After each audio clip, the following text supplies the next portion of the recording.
المتيم بطه النبي وصلى وسلم على طه النبي نبينا المكرم. Assalamualaikum warahmatullahi wabarakatuh. Bismillah wassalatu wassalam ala rasulillah Muhammad ibni Abdillah wa ala alihi wa sahbihi wa man walah wa ba'd. Yang saya cintai, yang saya muliakan para alim ulama, para habaib, para kiai, para asatid, para tokoh masyarakat, para aparat pemerintah, wabil khusus sahibul majlis Al-Habib Ali Al-Idrus.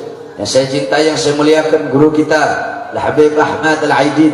Yang saya cintai, yang saya muliakan Al-Habib Muhammad bin Umar Al-Attas, beserta segenap para habaib, para kiai, para alim ulama, para tokoh masyarakat, para aparat pemerintah, beserta seluruh jamaah, hadirin hadirat, bapak-bapak, ibu-ibu, para pemuda-pemudi umat baginda Nabi besar Muhammad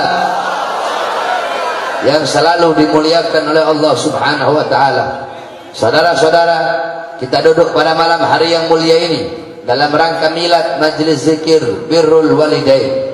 Saudara-saudara sekalian yang dimuliakan oleh Allah Subhanahu wa taala, birrul walidain adalah berbakti kepada kedua orang tua. Hadirin sekalian yang dimuliakan oleh Allah Subhanahu wa taala, Allah Subhanahu wa taala menciptakan kita manusia. Makanya Allah Subhanahu wa taala di dalam banyak ayat-ayat yang dimana Allah kadang memakai dhamir ana dan kadang memakai dhamir nahnu. Kadang Allah memakai khalaqtu dan kadang Allah memakai khalaqna. Ketika Allah Subhanahu wa taala memakai khalaqna dan kami ciptakan, khalaqnal insan, dan kami ciptakan manusia-manusia. Kenapa Allah Subhanahu wa taala memakai khalaqna, yaitu dhamir nahnu, kami ciptakan manusia. Allah Subhanahu wa taala memakai kami, kenapa? Dua sebab. Yang pertama, untuk menunjukkan keagungan, untuk menunjukkan kebesaran. Yang kedua, karena Allah menturut ikut sertakan beberapa makhluk di dalam penciptaan manusia tersebut. Contoh, lahirnya kita. Tidak mungkin kita ada tanpa adanya bapak dan ibu kita. Maka keikutsertaan itulah Allah Subhanahu wa taala memakai kata khalaqna.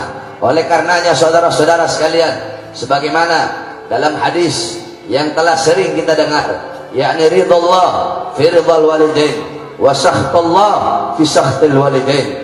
Keridhaan Allah terdapat di dalam keridhaan orang tua, sedangkan kemurkaan Allah terdapat di dalam kemurkaan orang tua. Walaupun kalian sholat sampai kalian sholat ribuan tahun, walaupun kalian sujud sampai dahi kalian hancur, walaupun kalian ruku sampai badan kalian seperti busur panah, walaupun kalian berpuasa sampai badan kalian kurus tinggal tulang, walaupun kalian sedekah sampai harta kalian habis, walaupun kalian haji 99 kali, tapi kalau tidak mendapatkan keridhaan orang tua, jangan harap kalian mendapatkan keridhaan Allah Subhanahu wa taala.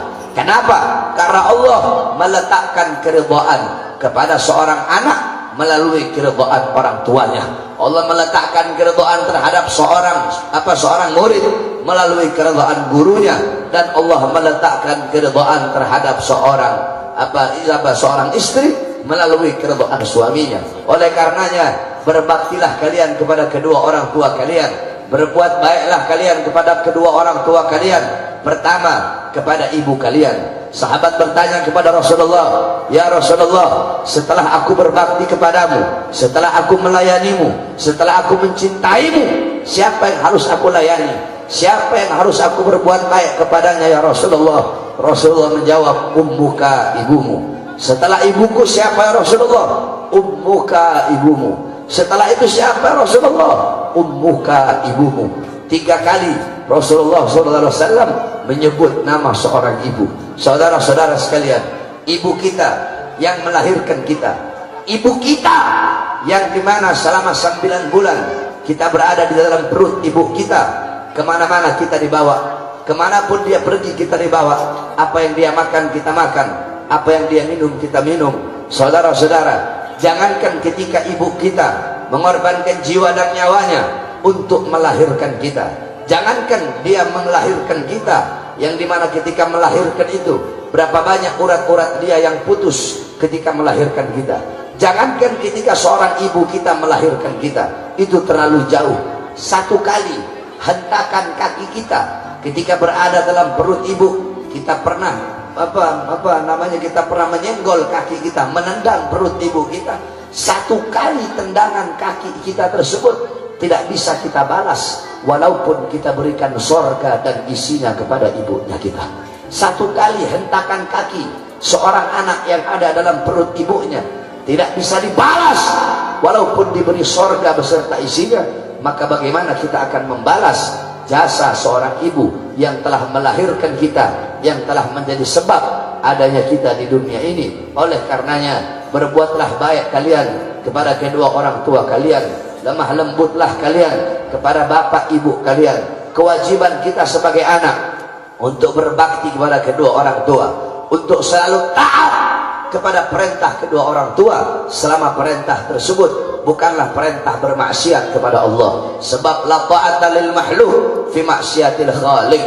Tidak ada ketaatan kepada makhluk di dalam bermaksiat kepada Allah Subhanahu wa taala. Saudara-saudara sekalian, apalagi kalian para pemuda-pemuda yang masih punya ibu, beruntung kalian. Kenapa? Selama ibu kalian masih ada, maka selama itu malaikat mendoakan kalian, selama itu malaikat hormat kepada kalian, selama itu malaikat melayani kalian, selama itu malaikat khidmat berbakti kepada kalian.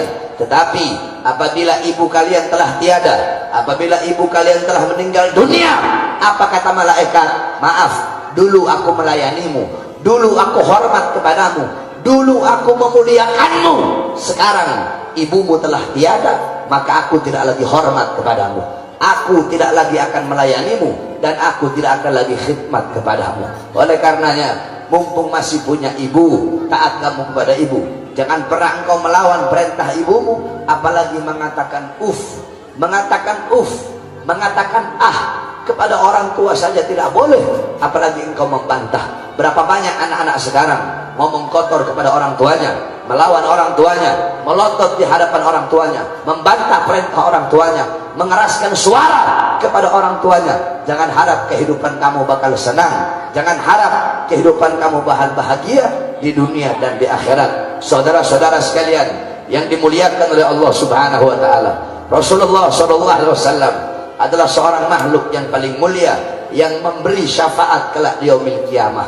Sayyidina Ali bin Abi Thalib pernah ditanya, sengaja saya bahas tentang orang tua karena ini majelis namanya majelis birrul walidain. Coba ini majelis namanya majelis nurul jihad, ya saya bahas tentang jihad. Karena ini majelis orang tua, jadi nggak majelis berbakti kepada kedua orang tua, nggak mungkin saya bahas perang di sini, saudara-saudara. Jadi saya bahasnya orang tua. Nah, hadirin sekalian yang dimuliakan oleh Allah Subhanahu wa taala, Sayyidina Ali pernah ditanya, "Ya Imam, apa ayat yang paling bisa diharapkan dari semua ayat Quran? Apa ayat yang paling bisa diharapkan?" Sayyidina Ali menjawab, dari sekian banyak ayat Quran, yang paling bisa diharapkan adalah ayat wala saufa yu'tika rabbuka fatarda. Wala saufa yu'tika rabbuka fatarda. Allah tidak akan pernah berhenti memberikan kepada Muhammad. Allah tidak akan pernah berhenti memberikan kepada Rasulullah apapun yang Nabi mau sampai Nabi Muhammad ridha, sampai Nabi Muhammad sampai Nabi Muhammad puas, apapun akan diberikan oleh Allah Subhanahu wa taala. Nabi mau minta apapun akan Allah kasih sampai Nabi Muhammad puas, sampai Nabi Muhammad ridha. Nah, apa kata Sayyidina Ali? Nabi Muhammad tidak akan ridha, Nabi Muhammad tidak akan puas sebelum seluruh umatnya masuk ke dalam surganya Allah Subhanahu wa taala. Nabi Muhammad tidak akan ridha, tidak akan puas sebelum apa? Sebelum seluruh umatnya selamat pada hari itu.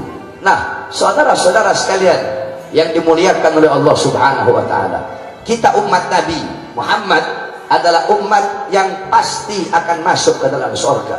Walaupun ada yang masuk ke neraka beberapa ribu tahun, nanti tetap akhir-akhirnya pun pasti akan masuk surga.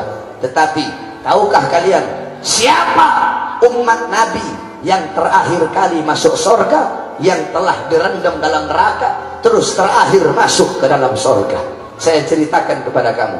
Nabi Muhammad kan beliau pernah bilang sebelum wafat, minta jaminan kepada Allah. Apa kata Allah? Innal jannah muharramatun alal umam qabla an tadkhuluha ummatuh. Wahai Muhammad, jaminan dariku surga aku haramkan untuk dimasuki oleh umat manapun sebelum surga dimasuki oleh umatmu. Nah, saudara-saudara, ada umat Nabi yang masuk ke dalam neraka.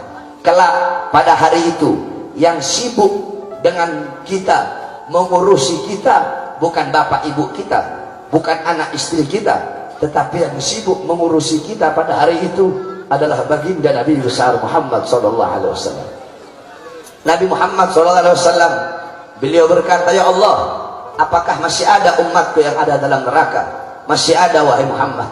Pergi Rasulullah SAW pergi ke neraka. Ketika Rasulullah pergi ke neraka, Rasul berkata, ya Allah, fulan bin fulan, mereka adalah umatmu, aku minta syafaat untuk mereka ya Rasul, ya Allah. Kemudian Allah berikan syafaat, Allah angkat mereka, Allah rendam di telaga Al-Kautsar, Allah masukkan ke dalam surga. Setiap nabi memiliki doa yang mustajab. Semua nabi doa mustajab mereka telah mereka pakai ketika di dunia. Tetapi Nabi Muhammad, doa mustajab beliau tidak beliau pakai di dunia. Beliau pakai di mana? Beliau pakai di akhirat untuk memohon syafaat kepada umatnya, karena begitu cinta dan sayangnya pada kita. Satu persatu semua golongan umat Nabi, yang mabok, yang zina, yang melacur, yang narkoba, yang mencuri, yang dalam neraka, satu persatu diangkut, direndam di telaga Kautsar, dimasukkan ke dalam surga. Akhirnya Nabi bertanya, wahai Jibril, apakah masih ada umatku di neraka? Masih ada ya Rasulullah. Nabi pergi, ternyata mereka adalah golongan terakhir yang ada dalam neraka. Nabi berkata, ya Allah, aku minta syafaat untuk mereka. Apa kata Allah? Wahai Muhammad, mohon maaf, kalau untuk golongan yang ini aku tidak bisa mengampuni mereka, dan aku tidak bisa memberikan syafaat kepada mereka walaupun engkau yang meminta. Kenapa ya Allah?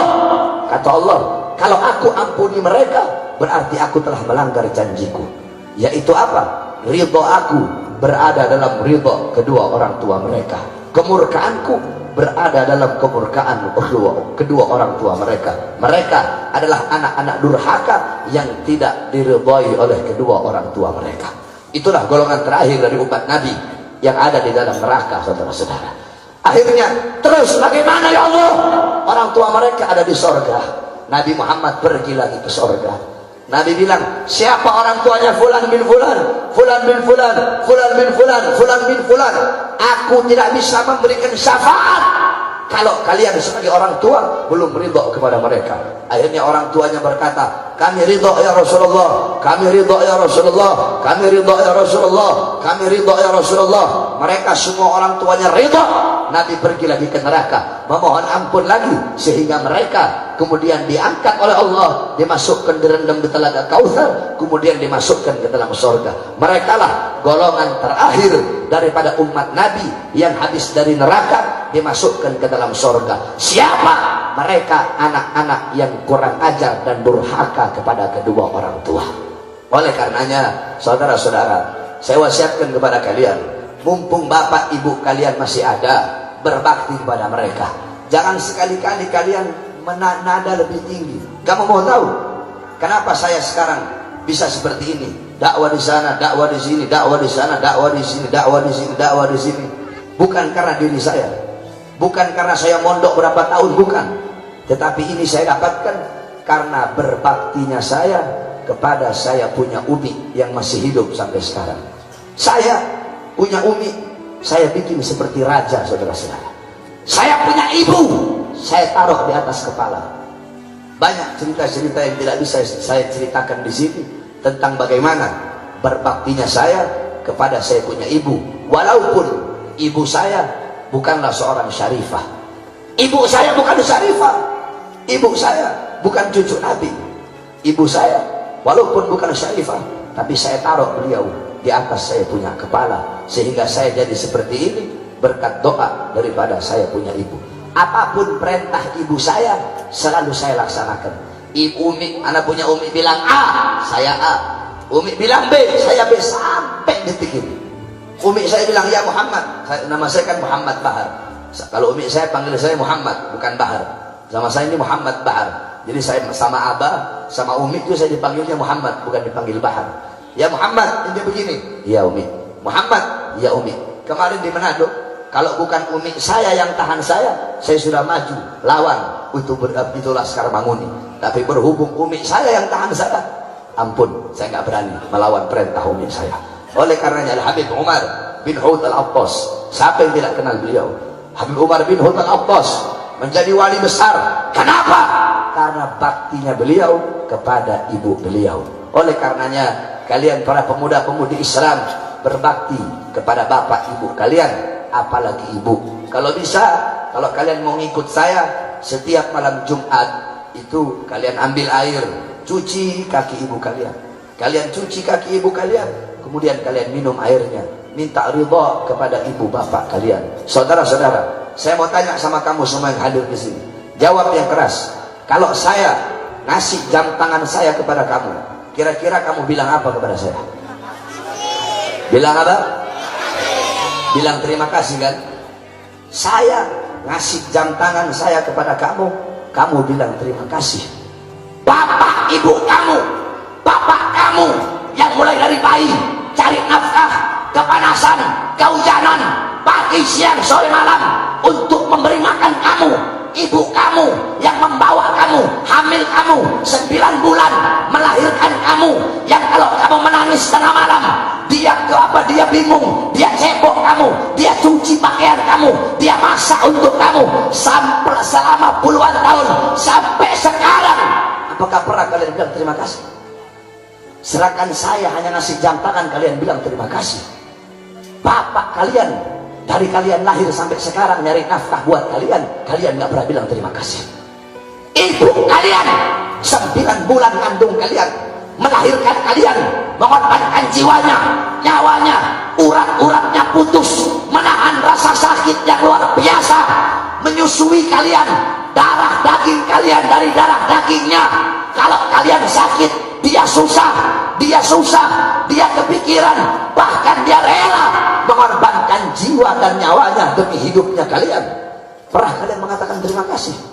Sedangkan saya Bahar bin Smith, bukan siapa-siapa kalian, ngasih jam tangan kepada kalian atau ngasih uang atau ngasih apapun, kalian bilang terima kasih Beb. Tetapi bapak ibu kalian yang selama ini mengurusi kalian selama puluhan tahun, tidak pernah kata-kata terima kasih itu kalian ucapkan kepada bapak ibu kalian.